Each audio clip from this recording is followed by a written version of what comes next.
les comités scientifiques et d'organisation ont souhaité conserver cette date au prix de passer dans le monde virtuel, ce qui modifie bien sûr la nature et la qualité. Ce concept de préhistoire, qui est né au milieu du XIXe siècle, communément utilisé aujourd'hui pour désigner les cultures et les époques sans écriture, fait aujourd'hui débat. Les multiples questions qui émaillent le programme, quand commence la préhistoire ou doit-on en finir avec la préhistoire, le montrent largement. Merci à tous les intervenants de cette journée, qui s'annonce belle et riche, d'agiter ainsi nos cerveaux et de remettre en cause certaines de nos certitudes, si jamais nous en avions. Les études archéologiques, les découvertes récentes sur le terrain et les résultats des nombreuses études sur les matériaux et les techniques, mais aussi les travaux qui se sont faits et qui se font encore bien sûr dans le cadre de disciplines comme la sociologie, l'anthropologie et la philosophie, motivent aujourd'hui une discussion autour de ce terme de préhistoire. À travers le programme de la journée, nous aurons donc l'occasion d'entendre et de découvrir les résultats d'analyses croisées de ces disciplines variées. Commençons par l'évolution du concept à travers les différentes temporalités induites par cette notion même de préhistoire. Cette journée sera l'occasion de présenter des exemples concrets d'analyse fine, innovante, au cœur des objets et de la matière, qui aident à lire les histoires des productions humaines. Cette journée offrira enfin l'occasion de débattre autour des possibilités et des limites des interprétations de la préhistoire ou de l'histoire très ancienne. Je profite de cette introduction pour vous annoncer que cette journée sera prolongée par une deuxième journée prévue à l'Auditorium du Louvre qui portera le titre « Quelle place pour l'art préhistorique au musée du Louvre ?»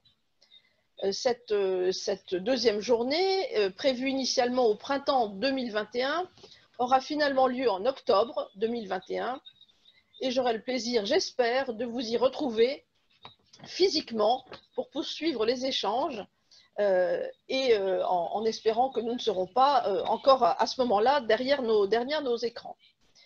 Il me faut remercier tout particulièrement le comité d'organisation de cette journée, Michel Menu, qui est le chef du département recherche du Centre de recherche et de restauration des musées de France, Philippe Grossos, qui est philosophe à l'Université de Poitiers, Nicolas Mélard, qui était conservateur chez nous au Centre de recherche et de restauration des musées de France et qui maintenant est parti vers d'autres horizons au musée d'histoire naturelle de Lille, Jean-Michel Geneste, préhistorien qu'on ne présente plus, conservateur général du patrimoine, et Boris Valentin, préhistorien, professeur à l'Université Paris 1. Donc merci tous d'avoir contribué au montage de cette journée qui s'annonce tout à fait passionnante. Donc je vous souhaite à tous, sans vouloir prendre de votre temps, car les sessions sont bien pleines, je vous souhaite à tous une excellente journée.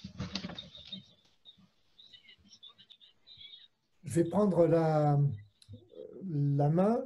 Et je vous remercie, Isabelle, mon directeur du C2RMF.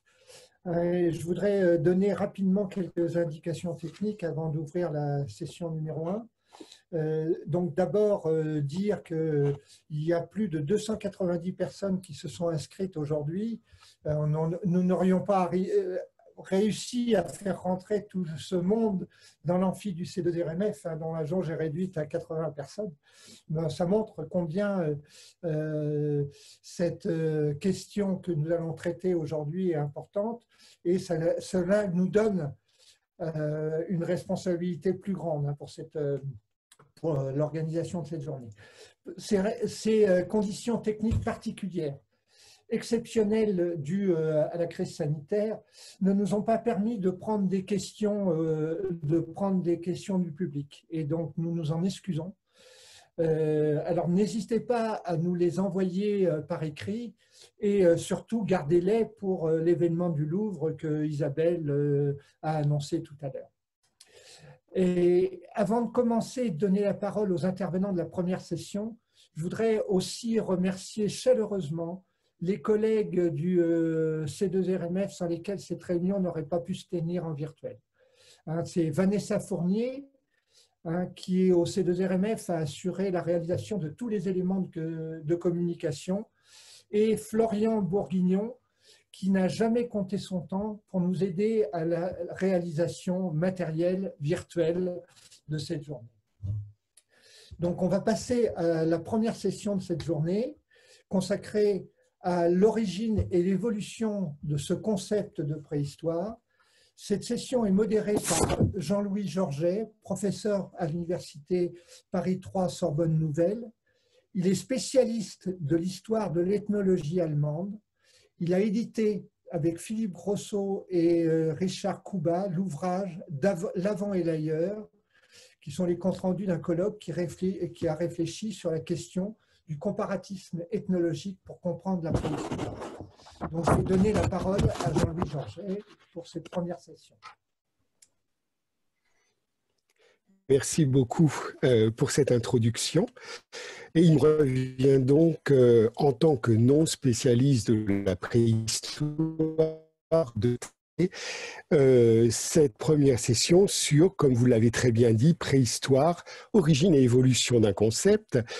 Cette préhistoire est une idée qui a sa propre histoire, une histoire, comme il a été rappelé, qui commence au XIXe siècle, dans un contexte de bouleversement scientifique considérable, comme l'a souligné Michel Foucault dans Les mots et les choses. Les jalons de l'émergence d'une science de l'homme ont été posés dès le XVIIIe siècle, modifiant le rapport de l'humanité au temps, une donnée désormais interne au groupe humain et à leur interrelation. Dans ces conditions émergèrent les possibilités de nouvelles catégories du savoir, où l'histoire, tout au long du XIXe siècle, joua en tant que science prédominante un rôle structurant. Dans le sillage de ce temps libéré de toute considération métaphysique, se multiplièrent les études diachroniques dans les domaines de la linguistique et du droit d'abord, qui s'étendirent ensuite à d'autres disciplines. La formulation d'une théorie de l'évolution par Charles Darwin fut un pas décisif dans la remontée du temps et la formulation d'une plongée vertigineuse dans la question se mit en place le dispositif qui permit à l'archéologie préhistorique de s'autonomiser comme science.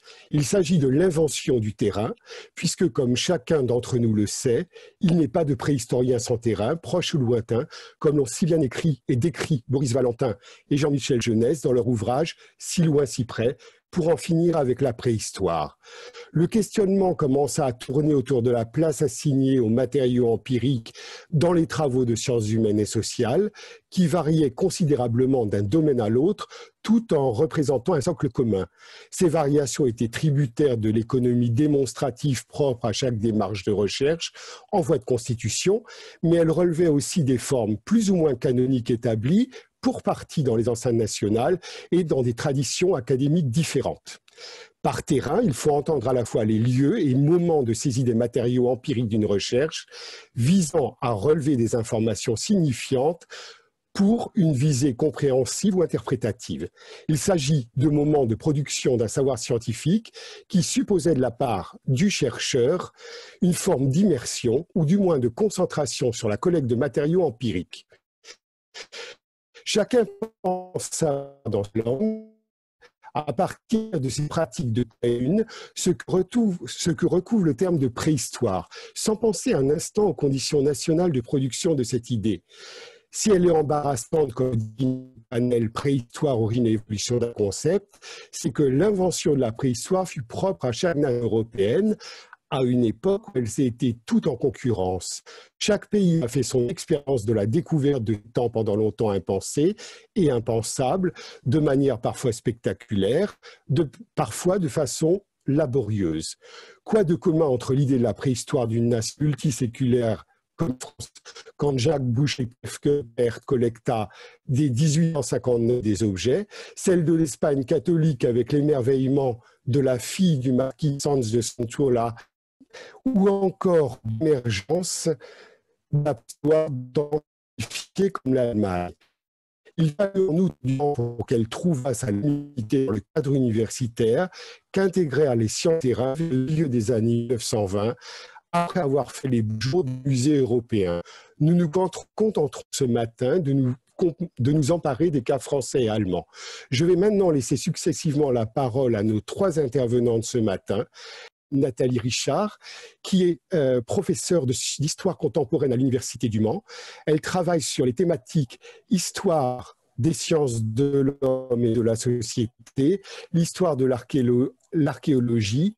Elle dirige en ce moment une AR en sciences France 1850-1950, une histoire par le bas. Et elle a été directrice du programme franco-argentin Écosse sur les sciences citoyennes, sur les espaces de l'amateurisme scientifique. Je vais maintenant lui laisser la parole. Bien, merci beaucoup. J'espère que vous m'entendez bien. Je vous demande 2 secondes pour afficher mon... Oui. Voilà, ma présentation. Donc, bonjour à tous. Merci beaucoup pour cette présentation. Et donc, je commence tout de suite ma communication. Ma communication d'aujourd'hui se centre sur les années qui suivent les débats de 1859 autour des découvertes de bouchers de Perth à Abbeville et de la grotte de Brixham en Angleterre. Débats qui menèrent à la légitimation savante de l'hypothèse de la contemporanéité de l'homme avec des espèces disparues ou émigrées. Ces débats étendent considérablement dans le passé la période précédant les sources écrites, sans donner de limite précise à cette période. Ils en ouvrent l'étude à des disciplines savantes multiples, déjà constituées ou en cours de constitution.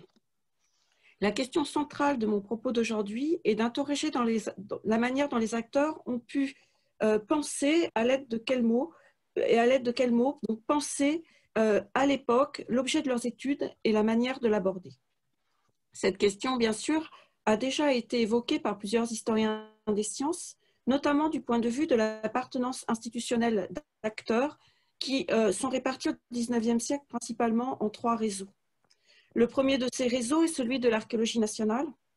Avant même les débats de 1859, les traces néolithiques et proto-historiques, dénommées alors plutôt celtiques ou druidiques, font l'objet de spéculations multiples, notamment dans le cadre de la celtomanie. Mais elles font aussi l'objet, ces traces, d'inventaires et de fouilles archéologiques minutieuses. Ces enquêtes trouvent leur cadre institutionnel principal dans les sociétés savantes provinciales et dans les réseaux qui les fédèrent, tels les congrès archéologiques de France.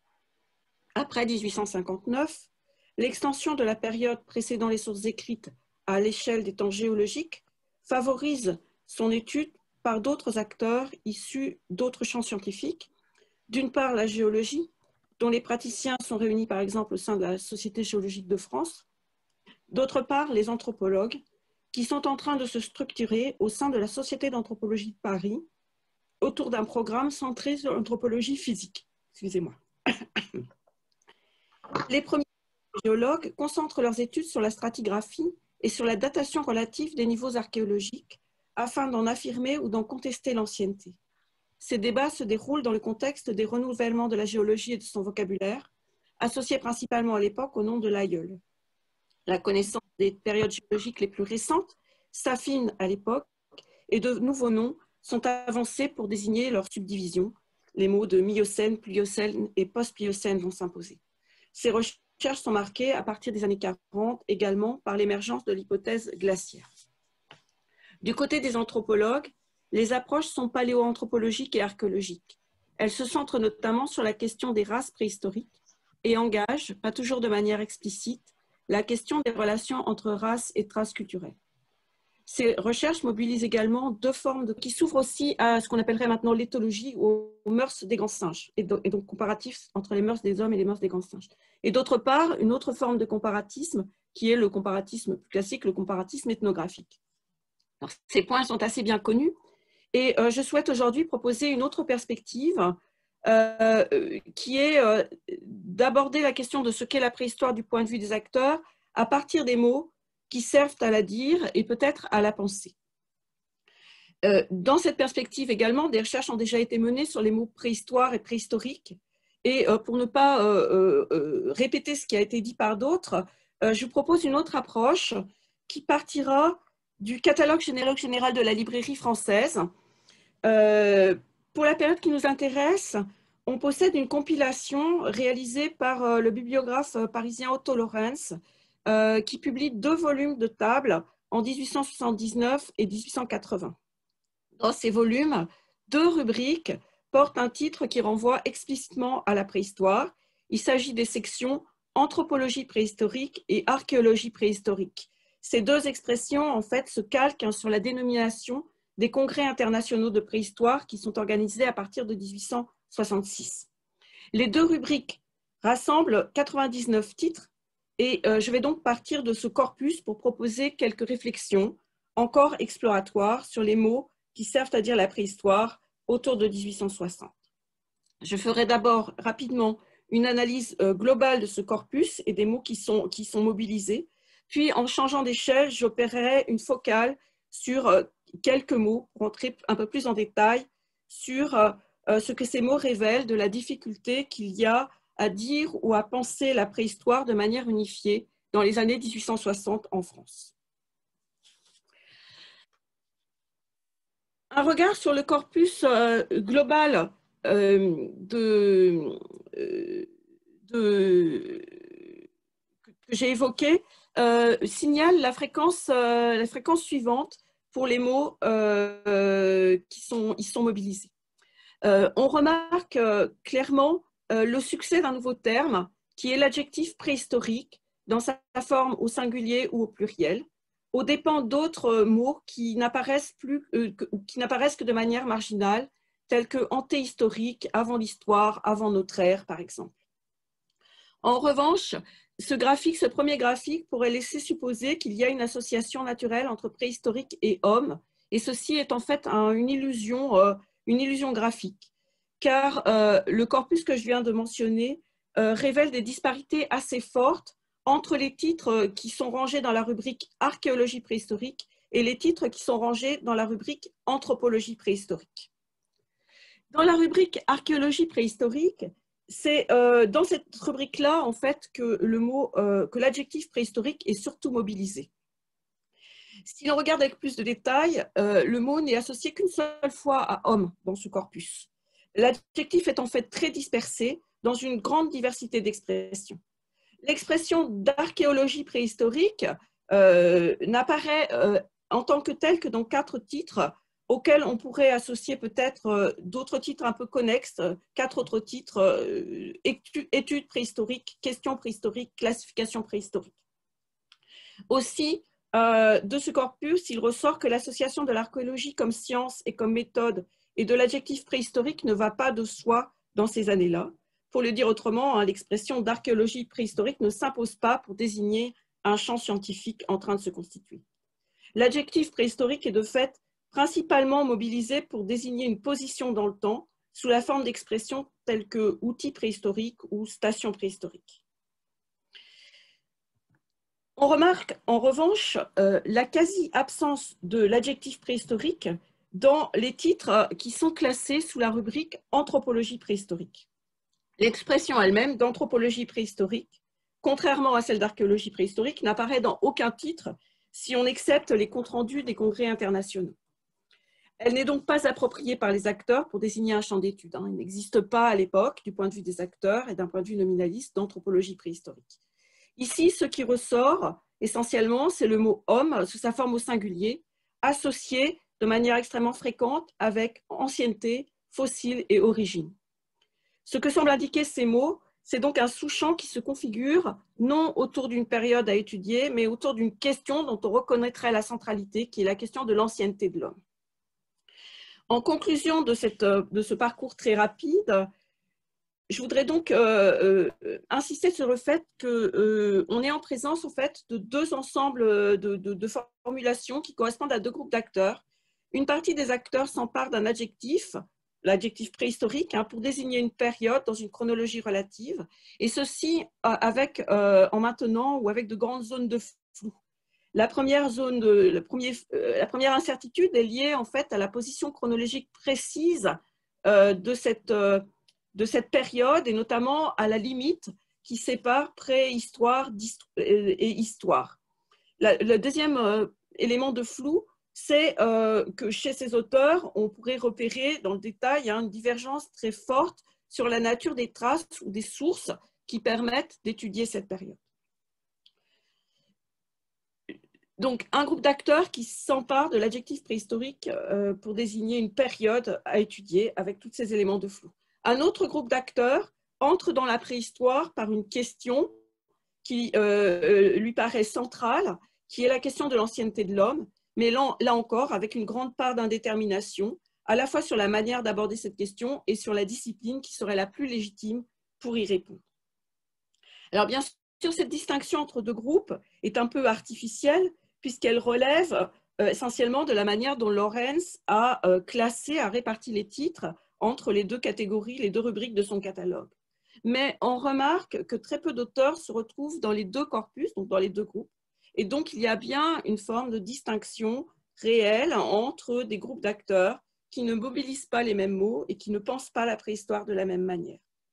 On peut ajouter que ces distinctions entre deux groupes ne recoupent pas les disciplines scientifiques que j'ai évoquées tout à l'heure, d'archéologie, anthropologie ou géologie, et que cette différence dans les manières de penser vient en fait très certainement introduire des lignes de fracture qui traversent les disciplines de l'intérieur. Pour prolonger cette réflexion, je vais dans un deuxième temps opérer une focale rapide sur quelques termes. J'en ai choisi deux. Le premier, c'est le terme de préhistoire. D'un point de vue nominaliste, on pourrait dire, la préhistoire n'existe quasiment pas en France au milieu des années 1870, jusqu'au milieu des années 1870. Le néologisme existe, puisque Claude Blanquart l'a repéré dans des textes dès les années 1840, mais son usage ne s'est pas imposé en France avant les années 1880.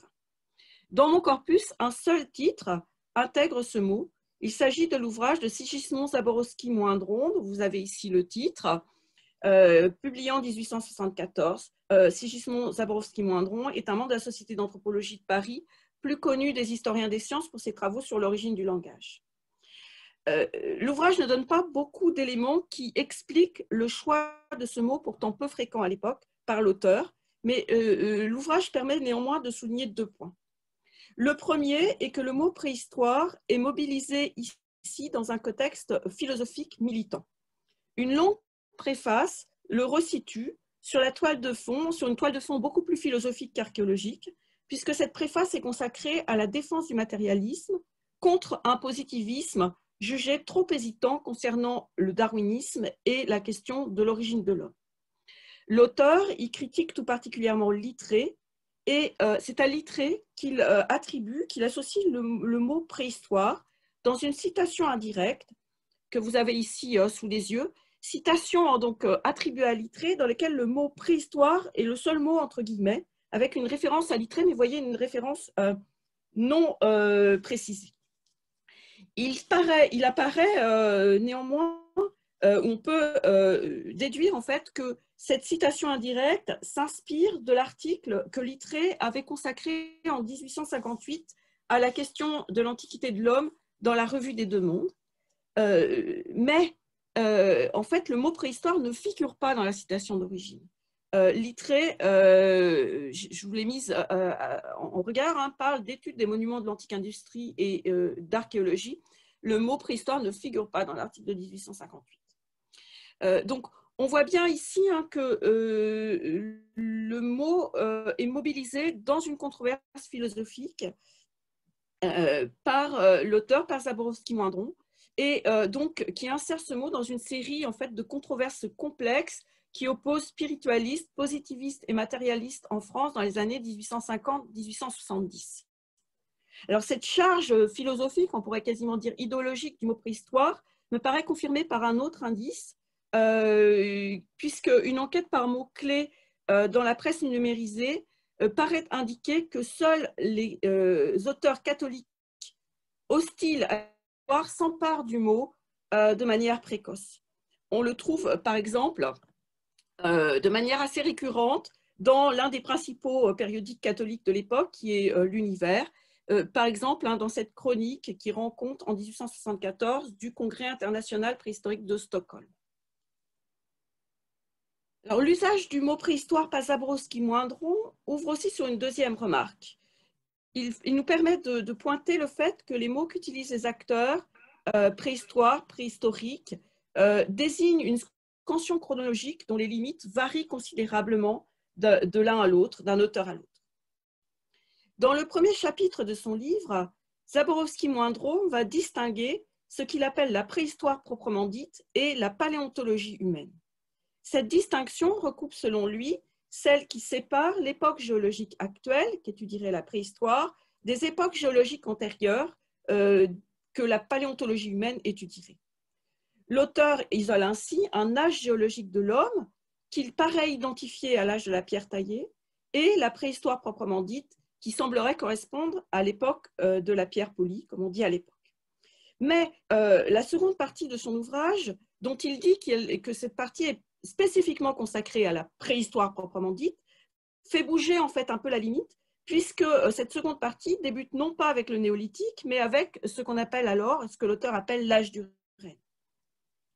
Et finalement, en fin d'analyse, si on regarde plus en détail les arguments de Zaborowski-Moindron, on s'aperçoit que ce qui distingue principalement la préhistoire proprement dite de la paléontologie humaine, ce n'est pas le critère géologique, mais c'est un critère évolutionniste qui va opérer une distinction entre un ancêtre encore animalisé de l'homme et l'homme moderne.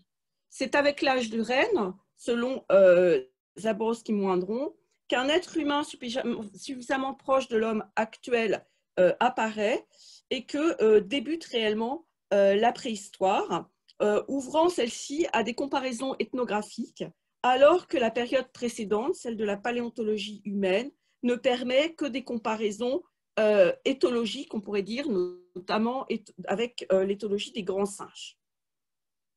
Dans le cadre évolutionniste de Zaborowski-Moindron, on voit que la préhistoire, prise dans son sens restrictif, ne désigne qu'une partie des temps préhistoriques, les plus récents, hein, incluant la fin de notre paléolithique et notre néolithique actuel. Alors, toutefois, l'usage que fait cet auteur de l'expression paléontologie humaine ne coïncide pas avec ce que propose le principal promoteur de cette expression à l'époque, Ernest ThéodoreAmy, dont le précis de paléontologie humaine est paru en 1870. L'introduction de l'ouvrage est consacrée par l'auteur, parAmy, à préciser ce qu'il entend par paléontologie humaine.Amy rappelle que l'expression a été forgée par Étienne Serre dans les années 1850 pour désigner, dit-il, une nouvelle branche des sciences naturelles, mais il rappelle également que ce sont d'autres auteurs, parmi lesquels Schmerling, Boué, Boucher de Perthes, Lartet ou Christie, qui ont donné son objet propre à la paléontologie humaine, et pour lui, cet objet propre, c'est l'homme fossile. Cette expression en fait, est au cœur de la définition de la paléontologie humaine pourAmy, puisque c'est de fait la géologie qui va servir pour délimiter précisément la paléontologie humaine telle que l'entendAmy. Nous dirons, écrit-il, que la paléontologie humaine est l'histoire des races humaines dont les dépouilles ou les débris appartiennent à des dépôts antérieurs à la période actuelle. PourAmy, le début de la période géologique actuelle coïncide avec le néolithique et c'est ainsi qu'il peut préciser la véritable paléontologie humaine finit au monument mégalithique. On voit ainsi chezAmy et chez Zaborowski des divergences en fait sur la période à laquelle correspond la paléontologie humaine. ChezAmy, c'est le critère géologique qui l'emporte et qui va permettre en fait de distinguer d'un côté l'étude de ce qu'on appellerait nous maintenant le paléolithique du point de vue de la paléontologie humaine, alors que le néolithique ne relèverait pas de cette science ou de cette approche. Et de l'autre côté, pour Zaborowski, la frontière entre monde moderne et monde ancien, monde d'avant, est essentiellement une frontière liée à un critère d'évolution biologique qui lui fait placer en fait la limite entre le monde ancien et le monde moderne à une époque qu'il identifie à celle de la Madeleine et de Solitré. Alors en conclusion, bien sûr, je voudrais insister sur le caractère très incomplet encore de ce parcours dans le vocabulaire, mais quelque imparfait qu'il soit, ce parcours me semble signaler la très grande difficulté qu'il y a pour les acteurs des années 60 à définir ce que signifie préhistorique ou préhistoire. Il n'y a pas d'unanimité entre les acteurs, ni sur les objets, ni sur les questions centrales, ni non plus sur les limites chronologiques inférieures ou supérieures de ce que nous appelons de nos jours préhistoire. Plus encore, il n'y a pas non plus d'unanimité ou d'unanimité pour penser la préhistoire comme une unité. Au sens d'une unité chronologique d'ensemble, puisque certains auteurs proposent de la scinder. Cette complexité me semble s'éclairer à la lumière de deux éléments. Le premier élément, c'est l'insertion du mot préhistoire dès son origine dans des débats philosophiques fortement polémiques qui vont englober ce mot et bien sûr le dépasser. Le second élément qui permet d'éclairer ces débats, c'est, me semble-t-il, la difficulté à penser dans ces années-là, à penser ensemble une science des temps géologiques anciens et une science de l'époque actuelle, donc une science qui engloberait les temps géologiques anciens et les temps actuels. Certes, la géologie uniformitariste inspirée de Lyell a renoncé à l'hypothèse d'une rupture brutale, d'un cataclysme qui séparerait les époques géologiques anciennes des temps modernes. Mais elle met l'accent sur une très longue durée et elle instaure une autre différence en fait, entre un avant et un après, qui est une différence de temporalité. D'un côté, un temps long et lent d'un avant, de l'autre côté, les scansions plus rapides d'une histoire moderne, humaine.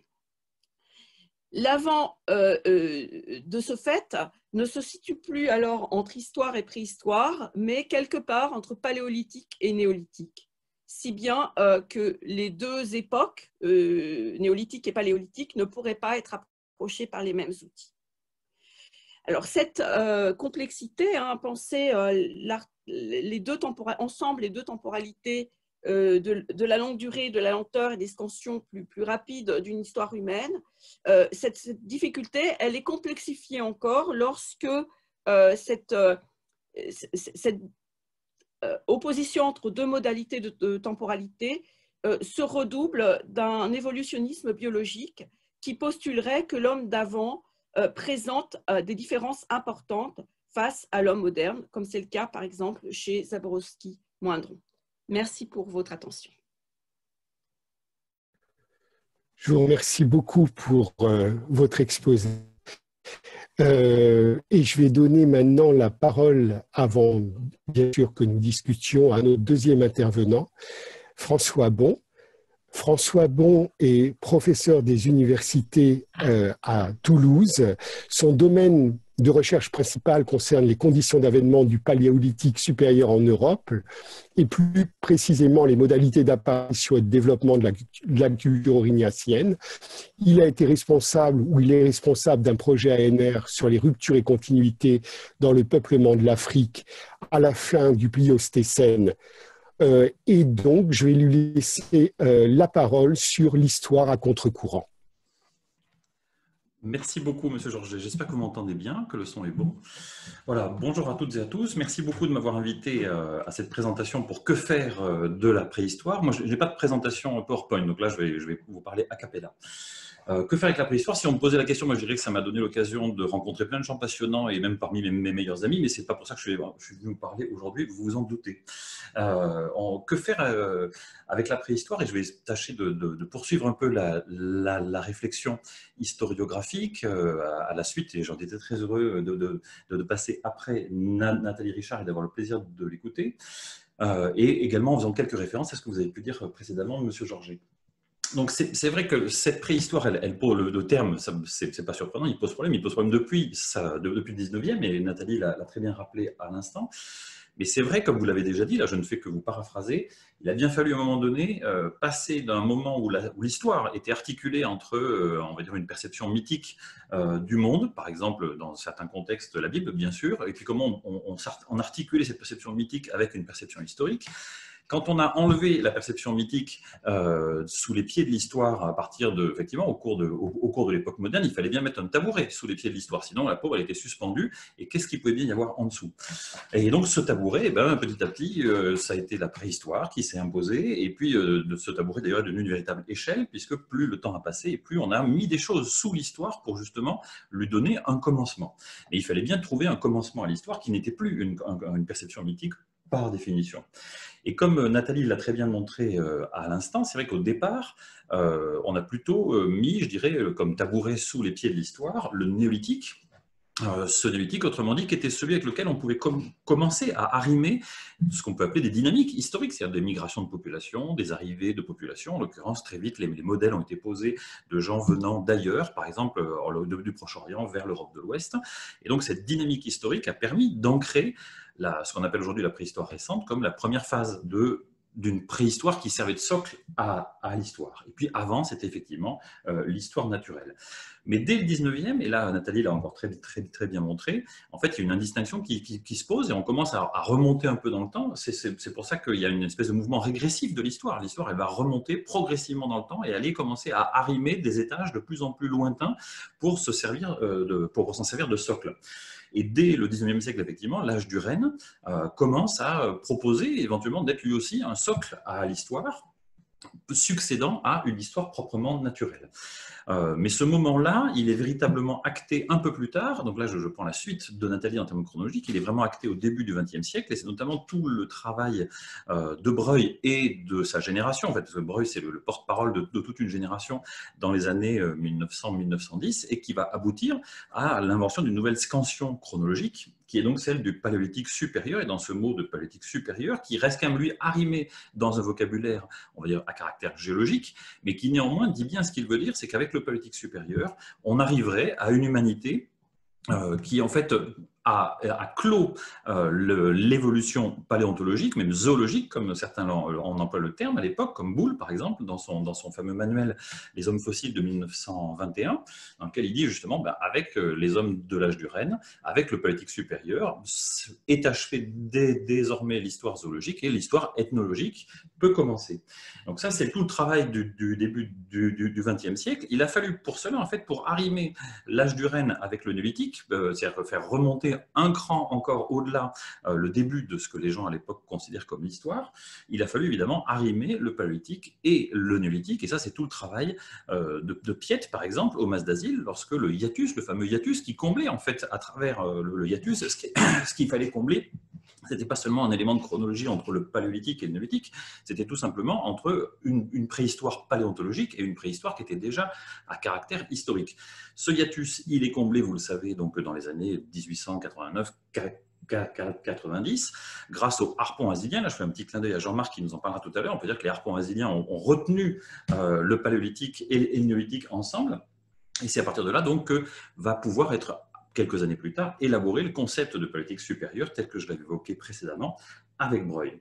Donc là, on est dans la situation du début du XXe siècle avec une préhistoire qui se veut encore une préhistoire avec une évolution biologique comme phénomène principal jusqu'à l'avènement de ce paléolithique supérieur. Donc paléolithique ancien, paléolithique supérieur, à chaque fois on remonte dans le temps et les scansions chronologiques sont là pour marquer le recul des dynamiques historiques à travers le temps.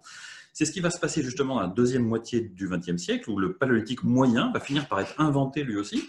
Le concept de paléolithique moyen, il existe assez peu, jusqu'au milieu du XXe siècle. Il finira par être inventé, notamment là, il y a un personnage qui joue un rôle important, évidemment, en France, en tout cas, c'est François Borde, autour de l'invention du paléolithique moyen. Et quand le paléolithique moyen est inventé comme scansion chronologique, et tous les débats qui vont entourer, et qui entourent encore aujourd'hui ce paléolithique moyen, tournent aussi autour de est-ce qu'on est capable ou pas d'introduire dans le paléolithique moyen des dynamiques à caractère historique. En gros, à quel moment est-ce que va commencer un récit à caractère historique avec des migrations de population, avec des mouvements de population, avec, bref, des ressorts qui sont des ressorts narratifs empruntés à l'histoire et qui peuvent lui servir, une fois encore, de socle en remontant dans le temps.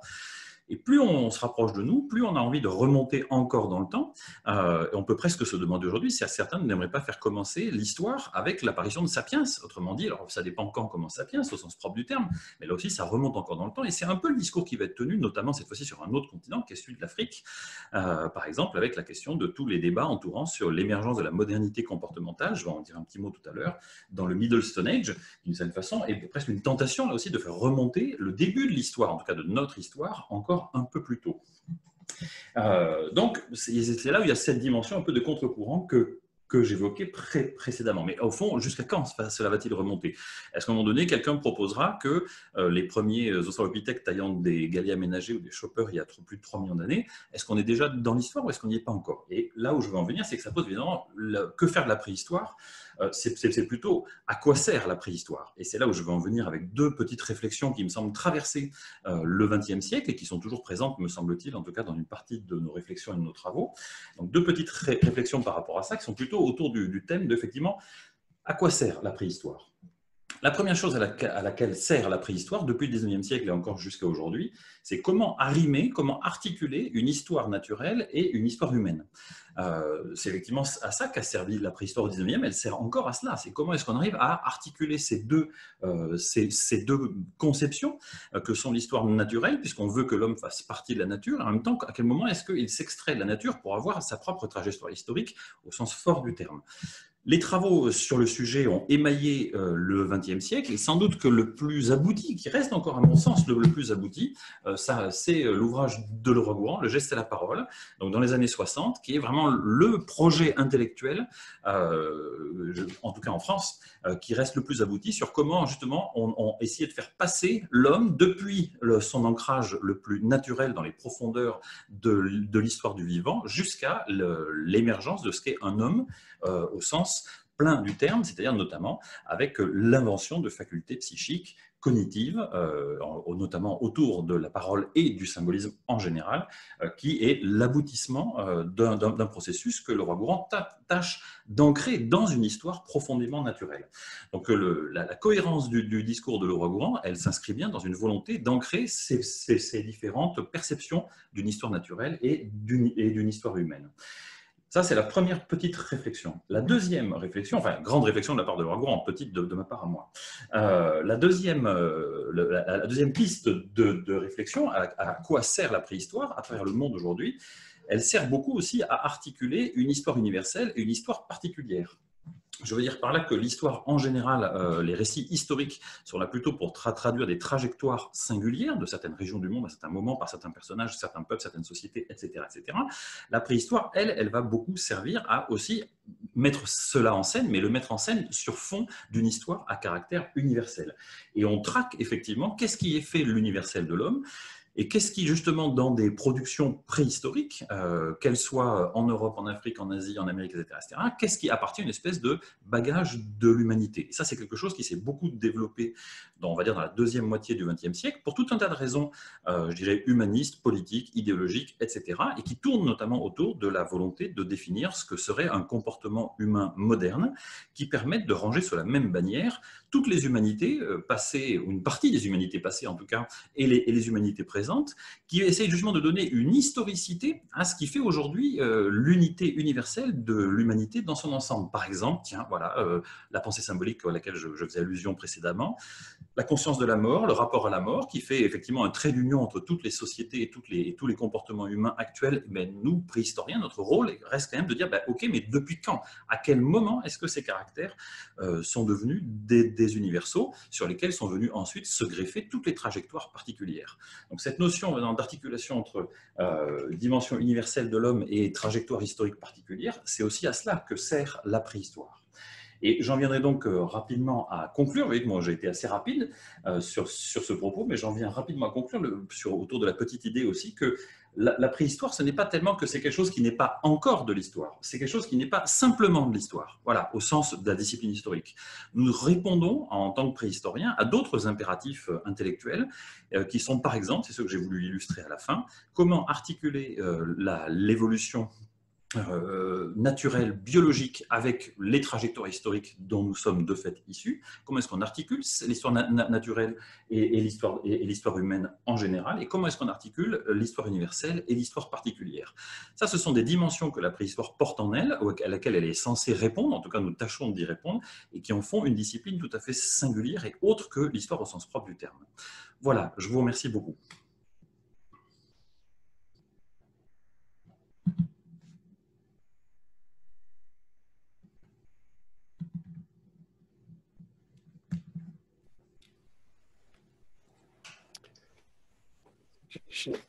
Je vous remercie beaucoup pour votre intervention. Et je vais passer donc à notre troisième intervenant de la matinée, Richard Kuba. Donc Richard Kuba est chercheur à l'Institut Frobenius de Francfort. Il a dirigé deux projets, il continue à diriger deux projets sur l'histoire croisée de l'ethnologie en France et en Allemagne, deux projets NRDFG, et sur l'histoire croisée de l'ethnologie et de la préhistoire en France et en Allemagne. Il va maintenant s'intéresser, il vient d'avoir un nouveau projet DFG sur l'interprétation donc de l'héritage aborigène à partir des collections de l'Institut Frobenius, et il va nous parler du scientisme et de l'historicisme. Je lui laisse la parole. Tu sais, c'est ce qu'il faut. Merci Jean-Louis, merci de m'avoir invité. Comme exotique, je suis allemand et je suis ethnologue, et je vais vous emmener donc un petit peu vers l'ethnologie et dans un contexte allemand, et je partage juste mon écran. Voilà.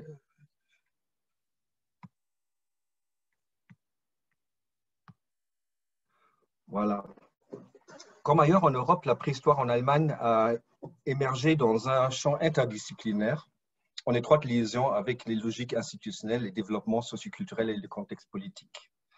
Dans ce qui suit, je parlerai surtout des relations entre ethnologie et de la préhistoire, le regard simultané, parfois croisé sur le passé des sociétés sans écriture. Il semblerait que tout au long du XIXe siècle, les deux disciplines n'aient pas pu évoluer l'une sans l'autre. Leur but commun était de donner une histoire aux peuples sans histoire. Et elles s'inspirent mutuellement pour élaborer et affiner leurs théories et leurs méthodes. Il existe donc des vastes intersections entre les deux champs épistémologiques. En particulier, les concepts d'analogie et de typologie s'avèrent propices à l'exploration mutuelle et montrent des développements communs aux temporalités, toutefois parfois bien différentes. Leur ennemi commun était deux sciences bien établies, la philologie et l'histoire.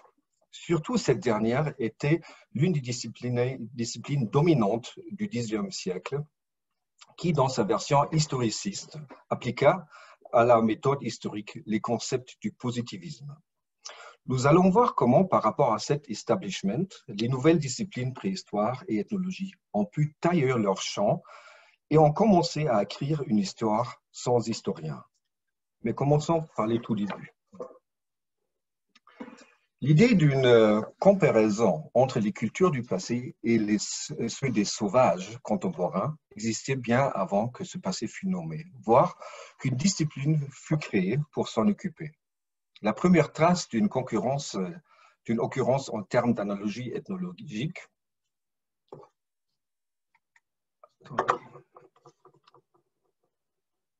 ça marche pas, ça avance, voilà. Dans la première occurrence de cette analogie-là, se trouve, d'après dans une thèse publiée à Marbourg en 1714 déjà, on avait fouillé en Hesse, on avait fouillé dans les fouilles ethnologiques, on a trouvé des objets, et l'auteur Johannes Oesterlin souligna que ces objets-là étaient autrefois des armes en justifiant cette conclusion par une analogie avec les sauvages contemporains. Mais si quelqu'un ne nie que ces choses ont servi d'armes au Teuton, qu'il aille voir les indigènes de Louisiane et autres peuples sauvages d'Amérique du Nord qui, comme de nombreux témoins me l'ont affirmé, utilisent encore des pierres taillées comme des couteaux et des armes. Cette petite publication de Marbourg n'a probablement eu pas trop de répercussions, mais il fallait donc attendre Joseph-François Lafitau, qui suscita une attention plus générale avec son œuvre « Mœurs et sauvages américains comparés aux mœurs des premiers temps », qui était publié à Paris en 1724. Ce travail devint en quelque sorte le schéma directeur d'une épistémologie se basant sur la comparaison et l'analogie. Et pour atteindre toute sa portée, il était nécessaire que l'intérêt pour les mœurs des premiers temps commençait à dessiner les contours d'une nouvelle discipline, dont le champ thématique s'esquissa bien avant que la longue chronologie des époques pré-diluviennes pût finalement s'établir, avec des découvertes de Jacques Boucher de Perthes dans la vallée de la Somme vers le milieu du XIXe siècle. La condition indispensable pour établir une nouvelle discipline était d'abord de penser son objet. En Allemagne, ce furent surtout des philosophes de l'histoire qui ont introduit une coupure en distinguant deux types de passés différents. Ainsi, August Ludwig von Schlözer, un des pères de l'historiographie en Allemagne, écrit-il déjà en 1772, écrit-il dans son Histoire universelle, « Permettez-moi de séparer complètement toute cette histoire du début du monde au début de Rome, ou plutôt les pauvres restes de celle-ci, du reste de l'histoire du monde, pour l'appeler préhistoire. » Vorgeschichte en allemand. Toutefois, ces temps reculés avec le reste indigent était, selon la vision de Gottfried Herder, pleine de mystère comme de promesses. Le livre de la préhistoire est devant vous, scellé de 7 sceaux, un livre de miracles plein de prophéties. La fin des temps est venue sur vous, lisez. Un demi-siècle plus tard encore pour Schelling, qui avait également pris soin de séparer la période historique de la préhistoire, c'était précisément le manque de connaissance de cette dernière, cette terre inconnue, cette zone inaccessible à l'histoire, qui la rendit d'autant plus attractive. On y croyait reconnaître les processus les plus importants, car ils sont décisifs et déterminants pour tout ce qui suit. Donc cette double codification de la préhistoire, comme à la fois achevée et prometteuse, nous ramène directement au cœur du romantisme allemand. Et il est donc guère surprenant que pas moins que 4 peintures de Caspar David Friedrich montrent des monuments mégalithiques. Après avoir établi donc la préhistoire comme un temps à part, c'était maintenant à la science empirique de combler le vide heuristique. Herder avait désigné l'objet de cette histoire comme étant des tribus, des peuples et des ethnies. La volonté de mieux connaître le passé lointain de sa propre région se nourrissait donc d'une quête identitaire englobant la connaissance du monuments préhistorique pré-chrétien, ainsi que la géographie locale et le folklore, à l'instar de la collecte des contes et des traditions populaires des frères Grimm. Dans une Allemagne politiquement éclatée, cela devient un projet patriotique.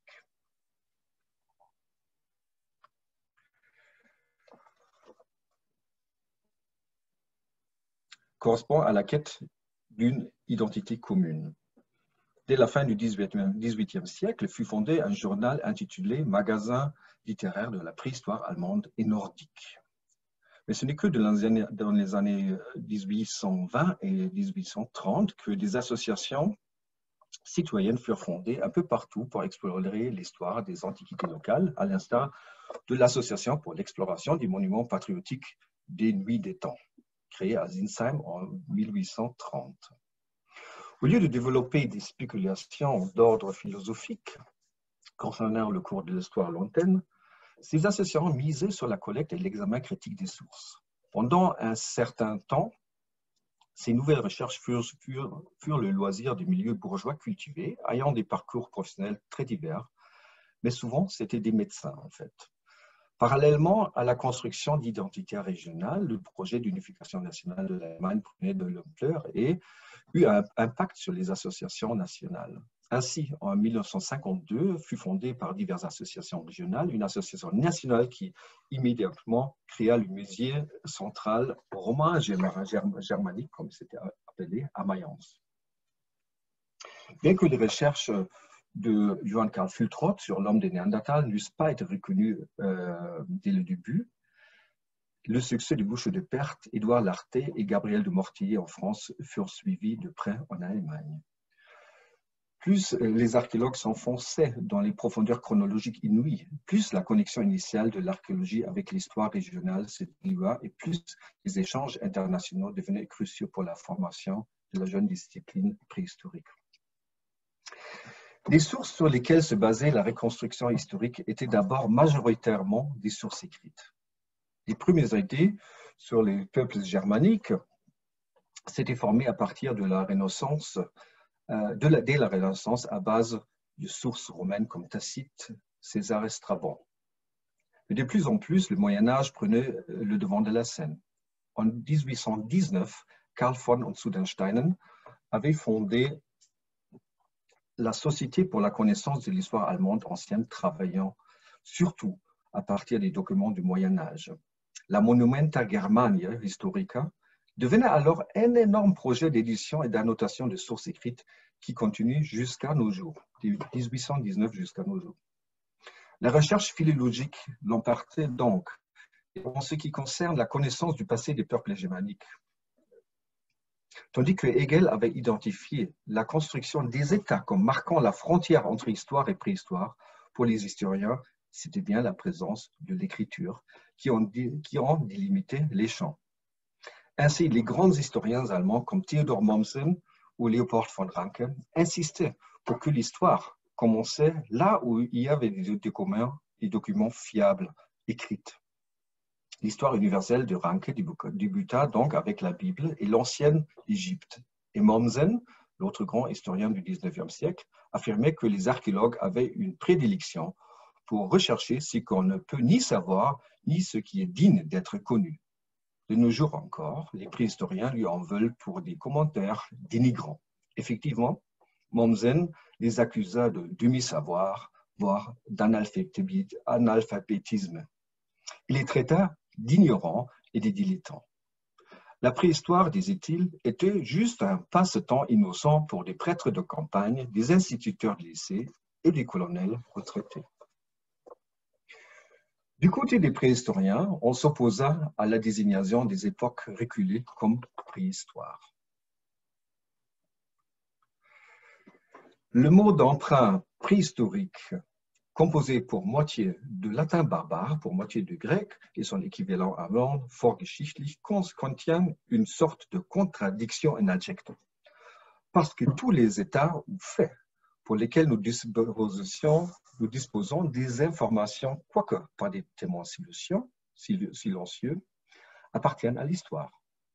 Et ce qui se trouve en dehors ou devant ces faits historiques reconnaissables nous est complètement absent. Ce qui est historique n'est pas avant l'histoire. Ce qui est avant l'histoire n'est pas historique. Il faudra donc dire Urgeschichte, histoire ancienne. C'est alors que en Allemagne, les deux termes, Vorgeschichte et Urgeschichte, préhistoire et histoire lointaine, se sont établis jusqu'aujourd'hui comme deux termes interchangeables pour la même époque. Effectivement, il faut que je regarde un peu mon temps. Effectivement, la préhistoire, comme l'anthropologie, souffrait non seulement de la domination des historiens, bien enracinés dans les milieux universitaires dès le milieu du siècle, mais aussi de celle des études classiques qui occupaient une grande partie de l'enseignement et faisaient partie d'une idéologie hégémonique. Les deux disciplines naissantes s'occupaient alors du reste de l'humanité, c'est-à-dire des barbares du passé pour la préhistoire, ainsi que ceux du présent pour l'ethnologie. Compte tenu de l'absence des sources écrites pour déchiffrer les reliquats préhistoriques, l'ethnographie servit souvent de source d'inspiration. Ainsi, Ferdinand Keller, qui qui découvrit à partir de 1954 ici palafétique en Suisse, tenta la reconstruction de ces édifices préhistoriques à l'aide d'exemples ethnologiques de la Nouvelle-Guinée. C'est là que l'analogie fut établie comme méthode par excellence pour l'interprétation des vestiges paléo- et néolithiques. Les questions des premiers débuts de l'humanité préoccupaient surtout des médecins et autres naturalistes qui tentèrent de collecter et interpréter les traces préhistoriques et qui s'opposèrent à la vision d'une histoire basée uniquement sur les sources écrites. Ils ne doutaient pas que les peuples sans écriture avaient bien une histoire qui pouvait se raconter en adoptant un genre particulier, l'histoire culturelle, la Kulturgeschichte. Il ne s'agissait pas d'une histoire événementielle des grands hommes et des guerres, mais d'une étude d'un changement plus subtil perceptible à travers des inventaires de la culture matérielle évoluant au cours de ces temps. La Kulturgeschichte fut souvent perçue comme étant basée plus sur des sciences naturelles que sur des sciences historiques. Pour l'ethnologie comme pour la préhistoire, il s'agissait d'écrire une histoire plus objective, car non basée sur des sources narratives qui étaient teintées des distorsions et des intérêts particuliers de leurs auteurs. Leur histoire devra s'écrire à travers des sources plus impartiales et non intentionnelles, comme les vestiges archéologiques ou de la culture matérielle. Elle fut alors classée du côté d'un scientisme à la Henry Thomas Buckle, perçu comme un contre-mouvement à l'historicisme et donc critiqué par les historiens établis. Partout en Europe, la coopération entre l'ethnologie et l'archéologie devint alors monnaie courante jusqu'à la Seconde Guerre mondiale et au-delà, subissant par ricochet de l'influence des États-Unis, où on trouve toujours jusqu'à nos jours dans les universités des facultés combinant archéologie et anthropologie. J'ai encore beaucoup de choses à dire, mais je crois que le temps est très court.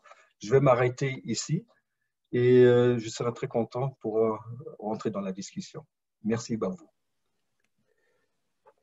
Je te remercie, Richard, et je vous remercie tous les trois pour ces exposés passionnants.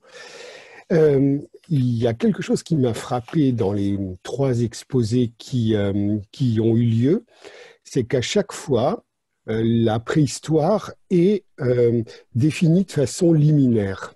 C'est-à-dire que c'est la charnière entre finalement une histoire naturelle et une histoire des hommes. C'est la charnière entre la Vorgeschichte et la Urgeschichte. C'est une charnière aussi entre l'anthropologie et l'archéologie. À chaque fois, on définit en fait la préhistoire, on essaye de la circonscrire. C'est une sorte, ça me fait penser à la phrase de Platon, péritone, mégistone, péritéon. En ce qui concerne les grandes choses, il faut commencer par tourner autour. Alors, on a beaucoup tourné autour de la préhistoire, mais est-ce qu'on sait maintenant, est-ce qu'on a fixé le concept? Est-ce qu'on peut dire qu'on a fixé le concept?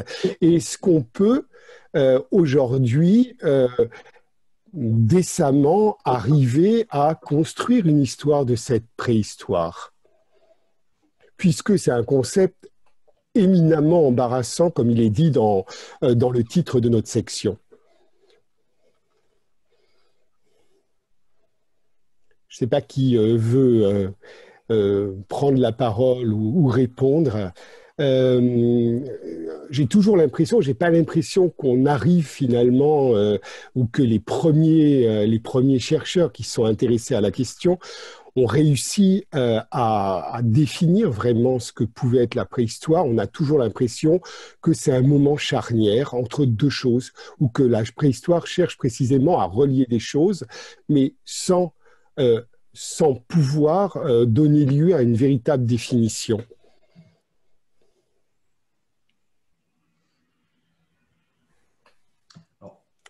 Oui, bien sûr, François, bon.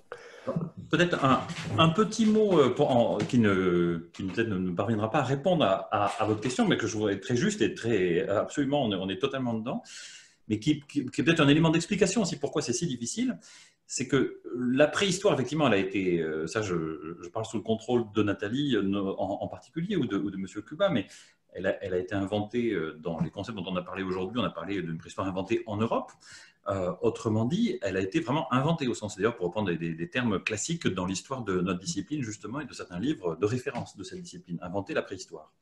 Alors que dans beaucoup d'autres parties du monde, en fait, on va dire que la charnière entre des peuples qu'on a envie d'appeler préhistoriques, même si on ne les appelle pas comme ça, parce qu'on considère que ce n'est pas forcément très politiquement correct, mais de fait, qui se revendiquent quand même d'une tradition préhistorique, dans beaucoup d'autres parties du monde, c'est une réalité vécue.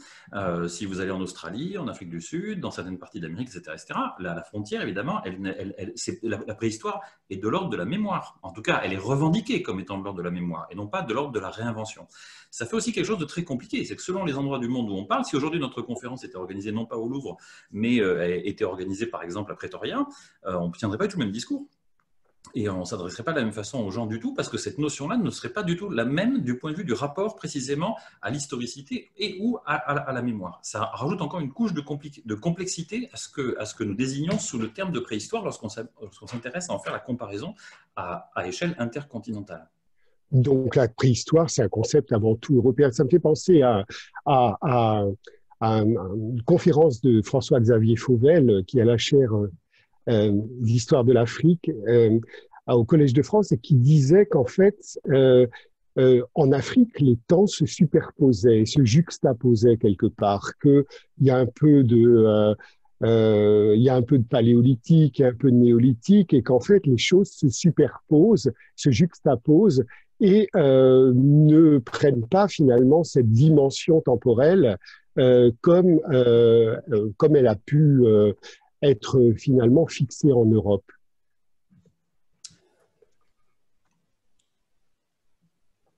Oui, Richard. Oui, effectivement, c'est très bien ce que nous a rappelé François Bon, que le concept d'histoire et préhistoire, c'est très, très eurocentrique, et que finalement, les régions du monde qui n'ont pas connu l'écriture jusqu'à assez récemment font pas du tout cette distinction entre l'histoire et préhistoire, pas du tout. Il y a des traditions en Australie, en Kimberley, qui remontent, où les gens n'ont pas de problème de dire ouais, c'est des traditions qui remontent 20 000, 30 000 ans, sans rougir. Enfin, ils se trouvent dans cette tradition-là, c'est une continuité pour eux, il n'y a pas de rupture. Et la même chose dans bien de sociétés africaines qui n'ont les premiers vestiges, enfin les premiers écrits surviennent autour de 1900 par exemple, du XXe siècle, avec la colonisation. Avant il n'y avait pas de sources écrites, donc tout ce qu'il y a comme histoire là, c'est l'histoire, c'est une histoire orale. Il n'y a pas de Et donc, il faut vraiment s'interroger, quelle est l'histoire que nous, si on fait cette histoire de ces régions-là, quelle est vraiment, à qui sert cette histoire? Est-ce que ça sert à cette histoire préhistoire, ces clivages, est-ce que ça sert à quelque chose? Est-ce que pour les gens qui sont concernés, ça ne sert à rien du tout, normalement? C'est ça que je vous dis. Alors, pourquoi cette fixation de la préhistoire, du concept de préhistoire, donc dans le 19e siècle? Pourquoi on a besoin absolument de cette préhistoire dans le 19e siècle et pourquoi l'Europe particulièrement a besoin de cette préhistoire? Je crois que Nathalie Richard veut répondre. Je vous en prie. Il y a plusieurs éléments qui ont été évoqués, notamment par Richard, mais il y a des enjeux de position des différents champs disciplinaires qui s'institutionnalisent, notamment dans le cadre académique, universitaire, des enjeux de prestige, des enjeux d'objet. Donc, il s'agit notamment de faire concurrence à la position très forte des humanités, et la philosophie, la philologie et de l'histoire, qui ne sont pas toujours très distinctes les unes des autres, hein, et donc d'empiéter, enfin de construire un champ des sciences de la nature, en quelque sorte, qui s'emparerait aussi de l'objet homme. Je pense qu'il y a quand même ces enjeux-là. Ensuite, la préhistoire, c'est non seulement un concept européen ou centré, mais c'est au 19e siècle, en tout cas, c'est un concept qui est centré sur certains milieux sociaux, c'est-à-dire que cette idée que la préhistoire serait une mémoire dans les pays actuels où il y a des superpositions de temporalité. Si on va dans la Bretagne du 19e siècle, je pense qu'on pourrait dire la même chose, c'est-à-dire que à Carnac au 19e siècle, au moins jusqu'au milieu du 19e siècle, la préhistoire a une mémoire. Et pour les habitants locaux. Donc, il y a aussi des temporalités en fonction des catégories sociales. Et l'idée de préhistoire qu'on évoque, elle n'est pas seulement européocentrée, elle est aussi centrée socialement, on pourrait dire. Je crois que François voulait prendre... Oh, pardon, je ne veux pas vous couper la parole. Hein. Surtout pas. Non, mais c'est tout, voilà. Je crois que François voulait prendre la parole. Voilà, c'était juste une petite incise pour aller dans le sens de Nathalie. Effectivement, au 19e, et là je parle sous le contrôle des historiens, parce que je ne suis pas, mais la préhistoire, et notamment la préhistoire néolithique, comme par hasard, et c'est là où on voit qu'on l'ancre dans l'histoire, elle a pu être elle aussi instrumentalisée dans les grands débats nationalistes de l'époque, à une échelle régionale comme une échelle nationale. Monsieur Kouba parlait des lacustres tout à l'heure, par exemple, il va de soi que là, ils ont été instrumentalisés en Suisse, dans une histoire helvète. Ça, c'est vrai. En revanche, il va de soi qu'on a eu beaucoup plus de mal à nationaliser quand même la préhistoire qui va devenir le paléolithique avec la plus ancienne. Donc, c'est là où on voit d'ailleurs la charnière entre néo et paléo. Elle s'est jouée aussi dans la capacité qu'on avait ou non de faire un substrat historique qu'on pouvait mobiliser dans des entreprises nationalistes au 19e. Et Dieu sait si c'est important à cette époque-là par rapport à ce qui se passait avant. Aujourd'hui, c'est un peu différent. C'est qu'on remonte là aussi un peu dans le temps. Il y a un peu des entreprises de nationalisation, entre guillemets, de phase, mais encore plus anciennes. Ça peut exister en tout cas dans certaines régions du monde. Et alors le terrain dans cette constitution de la préhistoire et de la première préhistoire, parce que Nathalie, vous avez parlé d'archéologie, d'anthropologie préhistorique, en signalant bien que c'était vraiment deux choses très différentes dans la manière dont les termes étaient employés, même si on leur accolait l'adjectif préhistorique. Donc le terrain, il joue quel rôle dans cette première préhistoire ? Est-ce qu'il joue vraiment un rôle, en fait? Parce que si c'est vraiment une entreprise, enfin une entreprise nationale, une entreprise presque idéologique, comme on a l'air de le dire, donc est-ce que vraiment il y a besoin de terrain dans la manière dont émerge cette préhistoire? Le terrain, il viendra après. Je crois que François l'a très bien dit, il y a une façon finalement d'aborder le terrain beaucoup plus tardivement, à partir du milieu du XXe siècle, ou disons dans les années 20 du XXe siècle. Mais est-ce que le terrain est vraiment présent dès le début pour définir ce qu'est la préhistoire? Non, il est très important, le terrain, dès le départ. D'accord. Pour la partie de la préhistoire, on va dire qui est inventée plutôt par des géologues et des paléontologues, ce qui va devenir grosso modo le paléolithique. Eux, ils partent du terrain, ils partent d'observation de terrain. Et d'ailleurs, c'est le terrain qui leur révèle une existence d'un homme ancien auquel ils ne s'attendaient pas forcément. Au départ, ils partent chercher des fossiles divers et variés d'animaux disparus et ils croisent la route d'objets qui vont finir par interpréter comme des objets de manufacture humaine. Donc le terrain, il a été premier de ce point de vue-là.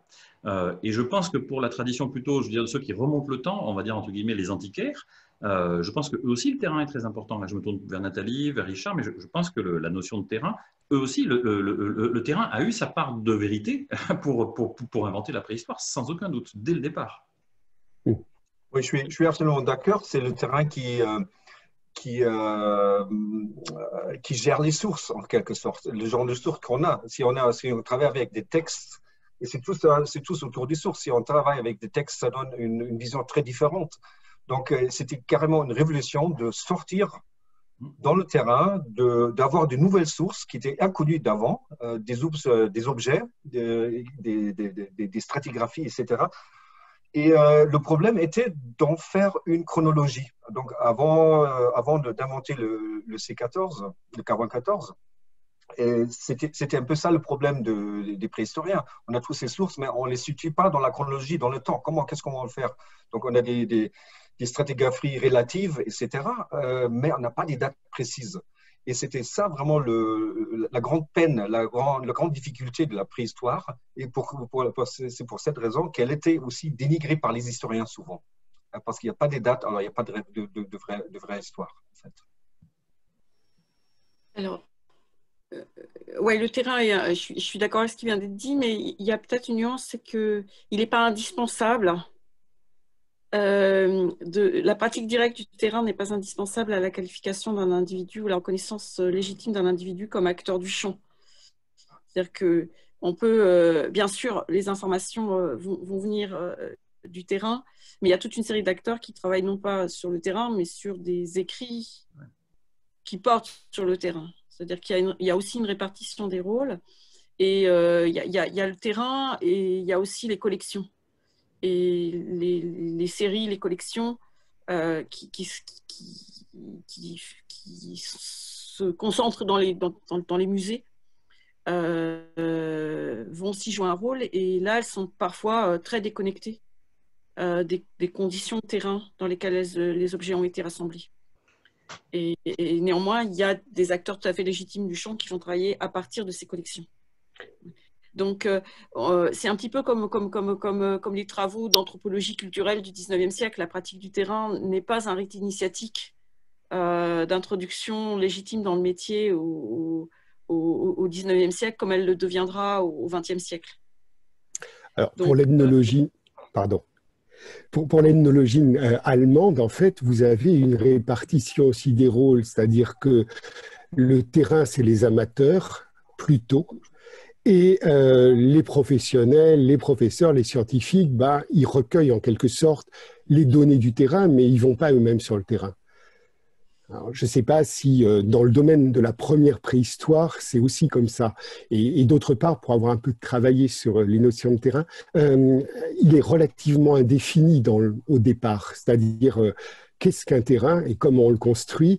Les géographes, les ethnologues, les préhistoriens, en fait, se disputent le même terrain, de sorte que, par exemple, dans des musées, tout s'accumule, comme vous l'avez très bien dit, sans indistinction et sans considération du fait que les objets puissent être ethnologiques ou préhistoriques. Enfin, la notion de temps est même pas là, enfin, quelque part au début. J'aimerais bien dire un petit mot, moi. Oui. Bruno Moreil. J'aimerais bien dire un petit mot parce que par rapport à cet échange et à une question que vous avez posée au début, de savoir pourquoi l'Europe a besoin de cette préhistoire, je pense qu'il a manqué un petit peu actuellement, même si ça a été dit par ailleurs un tout petit peu, cette idée que malgré tout l'Europe du XVIIIe siècle, c'est l'Europe du siècle des Lumières. Et que cette Europe du siècle des Lumières, c'est une Europe où on va avoir des philosophes, des intellectuels qui vont encourager la science, finalement, pour s'opposer à une forme d'intolérance étatique basée sur les religions catholiques protestantes, et que parallèlement à ces travaux de préhistoriens qui ont existé, on a des travaux je vais dire, de biologistes. Je pense à Linné, qui va proposer de classer le vivant. Je pense à Cuvier, qui va créer quelque part l'anatomie comparée. Et donc, tout un ensemble de découvertes de vestiges du passé, d'animaux du passé, va co-construire cette réflexion qui va amener à ce qui a été dit par Nathalie ou par François ou par Richard, à amener à ce que des personnes vont petit à petit fabriquer cette nouvelle période dans notre histoire passée qu'on appelle la préhistoire.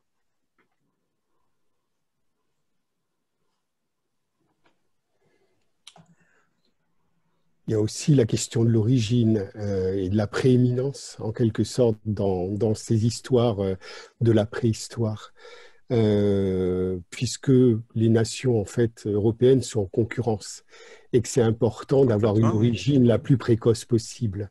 Complètement. On va le voir avec le cas plus tard du XXe siècle de la falsification, bien sûr, de ce fossile anglais très célèbre, qui est une construction pour faire en sorte que ce soit en Angleterre qu'on ait trouvé le premier spécimen à gros cerveau. Je parle bien sûr de l'homme de Piltdown. Et là, il y a cette concurrence. Et parallèlement, les Français vont s'opposer à cette découverte. Marcelin Boule s'y est opposé très rapidement sans pouvoir accéder aux spécimens, etc. Mais il faut quand même que les nations, finalement, se conçoivent comme nation pour que cette histoire de l'origine commence à devenir un objet concurrentiel. Au XVIIIe siècle, j'allais dire, la concurrence nationale existe moins qu'elle n'existe à partir du 19e siècle. C'est-à-dire que la science est plus universelle et les échanges entre les spécialistes des Lumières sont aussi plus universels. On partage plus la connaissance, finalement, dans un monde scientifique qui se connaît plus, dans la mesure où les enjeux nationaux sont aussi moins importants. Et où on parle la même langue. Et où on parle la même langue, effectivement. Après, Donc, cette question... Oui, je vous en prie. Bruno Moreil s'est permis de participer au débat. Je me permets aussi. J'ai une question à Richard Kuba. À propos de cette concurrence dans la terminologie allemande entre Vorgeschichte, qui pose les mêmes problèmes que préhistoire, dès lors déjà qu'on se décentre de l'Europe, et Urgeschichte, qui est beaucoup plus pratique, commode. Quelle a été la fortune comparée de ces deux termes en concurrence? J'ai fait un petit texte là-dessus et aujourd'hui, on a à peu près la moitié des instituts universitaires qui s'appellent Vorgeschichte et l'autre moitié qui s'appelle Urgeschichte. Il y a quelques-uns qui s'appellent Archéologie, préhistorische Archéologie. Mais le terme est vraiment interchangeable. Je n'ai pas pu trouver des différenciations régionales, que c'est plus dans le sud, dans le nord. C'est pas très, surtout vers l'est, on n'a plus de Urgeschichte, mais c'est pas très clair. Donc c'est vraiment mélangé. Les deux termes sont toujours là. On n'a pas un terme comme en France pour cette science-là. On est un peu dans le brouillard. Hein. Et ça a commencé justement dans les années 1850, où on a commencé à critiquer la préhistoire, les Vorgeschichte. Ce n'est pas un bon terme parce que l'histoire commence très très tôt. Et François Bon a bien dessiné où sont les débuts de cette préhistoire. C'est un débat. Mais surtout, tout ça, c'est l'histoire. Hein, la préhistoire, c'est un terme d'immigrant. Donc, on a choisi le Urgeschichte plutôt. Et ça existe jusqu'à aujourd'hui.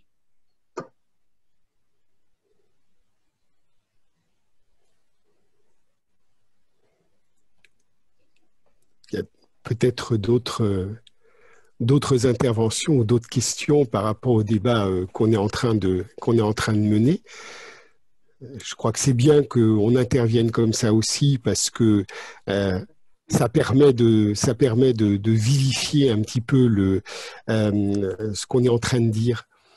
J'aurais une question pour François Bon, Philippe Roseau. Voilà, ma question est la suivante. Dans votre intervention, finalement, vous avez, par rapport au fil directeur qui est de notre journée, qui est donc quoi faire ou que faire avec ce concept de préhistoire, vous êtes progressivement passé à une autre question. À quoi sert la préhistoire, hein, qui est une question évidemment tout à fait importante, mais est-ce que ça signifie pour vous, et là je dis pour vous en tant que préhistorien, enfin ceux qu'on nomme du moins de ce qualificatif peut-être un petit peu compliqué de préhistorien, est-ce que ça signifie que la question à quoi sert la préhistoire finalement légitime à elle seule l'existence du concept de préhistoire, ou est-ce que vous contestez encore de quelque façon sa légitimité? Parce que finalement, malgré tout, si je vous entends bien, j'ai quand même l'impression qu'avec l'idée que vous ne faites pas seulement de l'histoire, mais un petit peu autre chose, on reprend en quelque sorte une certaine légitimité à ce concept de préhistoire. Donc ma question c'est, est-ce que dans la façon dont vous voulez vous dénommer vous-même dans votre discipline, ce concept de préhistoire a encore une légitimité? Voilà. Alors, moi, je reconnais, mais je suis assez traditionnel comme garçon. Donc, vous voyez, mais moi, je revendique tout à fait d'être préhistorien et j'aime le mot préhistoire. J'ai aucun problème avec ça. Et aussi parce que précisément, et cette indistinction-là, elle n'est pas inintéressante, ça fait partie de ces mots qui veulent dire à la fois la science qui est censée étudier un objet et l'objet en question. Et on passe d'ailleurs, alors des fois on met un grand P, des fois on met un petit P, quand on parle normalement quand on parle de la période, on est censé mettre un grand P, mais très souvent d'ailleurs c'est intéressant quand on écrit des textes de se rendre compte que à quel moment je mets un grand P, à quel moment je mets un petit P. c'est pas très simple parce qu'il y a une espèce de confusion évidemment forte entre l'objet et la discipline. Mais moi, je revendique volontiers le terme, peut-être parce que je n'ai pas la capacité à en imaginer un autre, tout simplement, mais je suis persuadé effectivement que on peut revendiquer de l'historicité dans les récits qu'on produit sur les humanités de l'époque préhistorique, mais je ne pense pas qu'on puisse si facilement dire « Ok, c'est de l'histoire, on n'en parle plus ». Parce que comme j'ai essayé de le dire, je crois que de toute façon, on articule d'autres choses que simplement ce que l'histoire a vocation à articuler, y compris en direction de l'histoire naturelle, ce que j'ai essayé de présenter tout à l'heure, et d'autres champs encore. Donc je suis complètement d'accord et je trouve ça passionnant et vivifiant, notamment là je me tourne vers Boris qui a rallumé opportunément sa caméra parce que le terme de paléo-histoire est effectivement un terme très important qui pose des vraies questions, mais on a eu pas mal de discussions tous les deux là-dessus. Ok, jusqu'à quand la paléo-histoire? Comment est-ce qu'on la remonte? Certes, quand on travaille dans des phases récentes du paléolithique supérieur avec des pas de temps assez courts, je comprends parfaitement la tentation. Notre problème, c'est plutôt que le récit préhistorique que nous faisons en général, quand on fait une fresque préhistorique, quand on visite un musée, par exemple, on donne l'illusion aux visiteurs que depuis Lucie jusqu'au néolithique, on lui tient un discours qui est homogène du point de vue des modes de récit. En fait, c'est complètement faux. On fabrique un Frankenstein narratif avec des récits qui passent tantôt par des canaux très naturalistes, très paléontologiques, très géologiques, jusqu'à des récits beaucoup plus historicisants, ethnologisants, etc., etc. Ce Frankenstein-là, je crois que c'est ce qu'on appelle la préhistoire. Et je ne sais pas comment inventer autre chose, moi, comme terme. Mais alors, si je peux rebondir juste une seconde, est-ce que ce n'est pas contradictoire avec ce que vous avez vous-même avancé préalablement en disant bah, si on était à Pretoria, on ne tiendrait pas ce même discours? Oui, tout à fait, vous avez raison. Tout à fait. C'était la question que je voulais poser. Voilà. Et avec Urg et Schichtel, l'histoire des commencements, on serait très, très, très à l'aise. Encore que Pretoria, ce ne sont pas les commencements, c'est aussi la fin. Mais voilà, on bute sur cette question, qui n'est pas une question négligeable. Hein. C'est tout à fait vrai. Je suis entièrement d'accord avec votre remarque. Elle montre les limites des concepts avec lesquels on se promène là-dedans. Vous avez parfaitement raison, parce que en fait, tout ça, c'est une question de rapport du présent au passé, de toute façon. C'est que quand on est face à dans certains contextes, ce n'est pas le même rapport au passé. Et ce qu'on appelle préhistoire, effectivement, les gens n'ont pas du tout le même rapport personnel avec ça. Peut-être même qu'un Breton, effectivement, quand il passe à Carnac, il a un autre rapport avec un monument que, voilà, même si là, je pense qu'on peut vraiment invoquer la réinvention complète. Mais peut-être qu'on peut le faire aussi à Pretoria, d'ailleurs, entre nous. Mais effectivement, ce rapport au passé fait que, derrière ce mot-là, on décrit des trajectoires complètement différentes. Vous avez raison. Je crois que nommer notre discipline préhistoire, c'est une convention, on ne va pas la changer, on ne va pas trouver autre chose aujourd'hui. Il y a des départements qui s'appellent comme ça, il y a des musées, etc., et toutes les structures. Mais il faut voir aussi de l'autre côté que du côté de l'histoire, il y a un changement qui s'est établi au plus tard à partir de l'histoire des annales avec Brodel, etc. Ils écrivent plus cette histoire qui est basée que sur les écrits, sur les narratifs. Ils écrivent des histoires sociales, des histoires culturelles, des histoires économiques, qui sont des histoires qui s'approchent un petit peu aux histoires que les préhistoriens racontent, n'est-ce pas? Donc, il y a un rapprochement. Donc, pour moi, ça ne fait pas beaucoup de sens de faire une distinction entre les deux histoires. Mais comme la convention est là, nous, on ne va pas trouver autre chose aujourd'hui, certainement. Alors, j'aurais de nouveau une question, mais cette fois-ci pour Richard Kuba. Voilà, Richard, ma question. Tu as cité à un moment donné Janssen qui dit ceci, ce qui est historique n'est pas avant l'histoire, ce qui est avant l'histoire n'est pas historique. Et ma question, c'est de savoir si il s'agit là d'un propos qui n'a pas cette merveilleuse ambiguïté de pouvoir à la fois s'entendre comme une réfutation de la préhistoire, ou comme ça, d'une certaine façon, sa légitimation. C'est-à-dire, donc ma question est double, comment Janssen entend cette proposition, hein, je ne suis pas sûr de l'avoir exactement bien comprise moi-même, et puis dire finalement ce qui est historique n'est pas avant l'histoire, est-ce que c'est finalement une façon de dire, eh bien, le concept même de préhistoire n'a pas de raison d'être, mais parce que ce que nous nommons préhistoire, c'est déjà de l'histoire précisément. C'est un peu ça comme je comprends la citation, c'est que ce qui est avant l'histoire ne peut pas être histoire. Et donc là où il n'y a pas d'histoire, il n'y a pas d'homme, en fait. Hein, ça n'existe pas. Donc là où il y a l'homme moderne, je suppose, il y a l'histoire déjà. Et il n'y a pas de raison sur des raisons de sources qui soient là ou qui ne soient pas là, il y a d'histoire ou il n'y a pas d'histoire. C'est comme ça que j'interprète. Je ne sais pas si j'ai bien compris ta question. Oui, merci.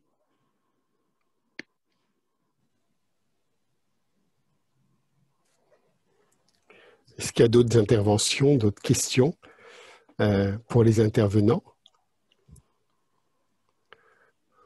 Moi, j'ai une question. Oui. La concurrence qui a existé également, si je ne me trompe pas, autour de 1850-1860, entre préhistoire, pour nommer la discipline, et paléoethnologie. Est-ce que vous pourriez apporter quelques précisions là-dessus, hein? Donc, je ne parle pas de l'objet, bien sûr, mais je parle du champ. En fait, la paléoethnologie, au départ, en Allemagne, je parle de l'Allemagne simplement, ne se distingue absolument pas de la préhistoire. C'est-à-dire que c'est pratiquement dans les musées berlinois et chez les chercheurs, et notamment à Berlin, c'est pratiquement la même chose. On utilise les mêmes collections pour faire cette espèce de recherche sur l'origine. L'idée, c'est la recherche de l'origine. Et pour faire cette recherche sur l'origine, l'Allemagne, qui a 2 ethnologies, en fait, utilise cette forme d'ethnologie nationale qui correspond aussi à une forme de préhistoire. D'ailleurs, la préhistoire allemande naîtra de l'ethnologie nationale. L'Allemagne distingue les 2 ethnologies, celle qui concerne les autres peuples et l'ethnologie nationale, qui se confond dans sa recherche à beaucoup de moments de son histoire avec la préhistoire. Oui, François, bon. Non, vas-y Nathalie, je me dirai un petit mot après. Vas-y, je t'en prie. Pour prolonger, dans le corpus que je vous ai montré, là, dans la centaine de titres qui sont rassemblés dans le catalogue de la librairie, il y a un seul titre qui porte explicitement le terme. C'est un travail, une série de mémoires de Chantre qui a été directeur adjoint du Muséum d'histoire naturelle de Lyon au XIXe siècle. Et le terme, il est avancé, me semble-t-il, avant tout en Italie, parce qu'on le voit apparaître dans les débats qui vont donner naissance au premier congrès international de préhistoire, parce que le premier titre de ce congrès, c'est Congrès de paléoethnologie, international de paléoethnologie. C'est seulement à partir de 1867 à Paris que le terme est abandonné et qu'on a l'appellation qui va être maintenue jusqu'à la Première Guerre mondiale de Congrès d'anthropologie et d'archéologie préhistorique. Donc en Italie, il me semble que le terme a été beaucoup plus maintenu. Alors, ce que je vois moi chez Chantre, par exemple, c'est que que sous ce terme, il intègre une conception du temps préhistorique qui associe le néolithique et le paléolithique. C'est-à-dire qu'il ne fait pas de coupure, contrairement à ce que j'ai montré autour de l'expression de paléontologie humaine, hein, qui ne fait pas de coupure entre un paléolithique et un néolithique, qui les englobe dans un ensemble qui serait une ethnologie paléo. Moi, ce que je pouvais juste, que j'avais envie d'ajouter à la suite de Nathalie, c'est aussi à quel moment est-ce que l'ethnologie se définit comme une science du temps ou pas. Au XIXe siècle, je pense que l'ethnologie peut tout à fait être rangée dans les sciences du temps, ou des sciences totales, on va dire, le temps et l'espace étant mis ensemble dans un projet global. Au XXe siècle, c'est vrai qu'en tout cas début XXe siècle, là aussi je parle sous le contrôle de gens qui connaissent ça mieux que moi, mais l'ethnologie se détache des sciences du temps, alors que précisément notre discipline, elle s'ancre totalement dans les sciences du temps. On ne sait pas trop comment, la preuve, préhistoire, histoire, en tout cas c'est dans les sciences du temps. Il faudra attendre longtemps, et ça Boris tu le sais mieux que moi, pour que milieu du XXe siècle, l'ethnologie préhistorique soit réinventée, par le roi Gourand en l'occurrence, mais dans une autre acception, même si de fait il reprend un projet qui est très 19e. Voilà, justement, en reprenant ce terme, il reprend un projet très 19e. Sauf que, et c'est assez intéressant, je trouve la préhistoire, avec ce mot d'ethnologie préhistorique tel que le roi Gourand l'a forgé, je trouve que depuis 70 ans, on ne sait pas toujours exactement quoi en faire de ce terme. Voilà. Et on ne l'applique pas forcément toujours exactement dans le sens où le roi Gourand, lui, l'a prôné. Et je crois qu'il y a une différence vraiment là, très entre les différentes traditions aussi nationales. Là, je pense que en Allemagne, en Angleterre, en France, en Italie, on a quand même des traditions très différentes dans cette approche-là. Et ça revient précisément à ces premières histoires de la préhistoire. Donc, où il n'y a pas du tout la même tradition et il n'y a pas du tout la même façon de concevoir les idées et les concepts. Juste pour te répondre, François, il me semble, hein, c'est à creuser, là où si je parle sous le contrôle de gens qui ne sont pas nécessairement là, mais peut-être dans le public, il me semble que le roi Gourand renoue avec une conception très 19e, via peut-être Paul Rivet, qui à mon avis fait le lien dans cette articulation entre anthropologie, entendue au sens physique, bien sûr, ethnologie et préhistoire. Voilà. Et comme tu dis, ensuite, cette notion connaît d'autres avatars. D'ailleurs, aujourd'hui, on parle plutôt de paléthnographie et paléthnologie plutôt que d'ethnologie préhistorique. Je suis entièrement d'accord avec toi. Je pense que il faut vraiment distinguer ce que lui il met comme substance intellectuelle dans son ethnologie préhistorique de l'héritage qu'on a voulu en retenir. Mais lui, effectivement, il est très ancré dans une perspective globale et unifiante du 19e, certainement. Peut-être même en plaisantant que le roi Gourand, c'est le dernier grand savant du 19e, inventeur de la préhistoire moderne. Je suis assez d'accord. D'autres interventions, d'autres questions?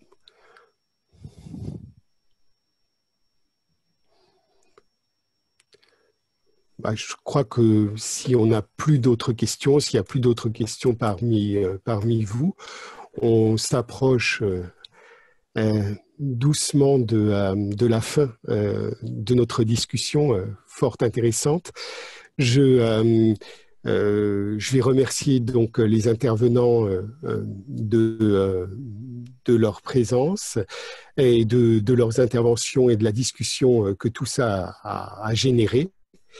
Et je crois que nous pourrons reprendre nos travaux en début d'après-midi comme il est prévu.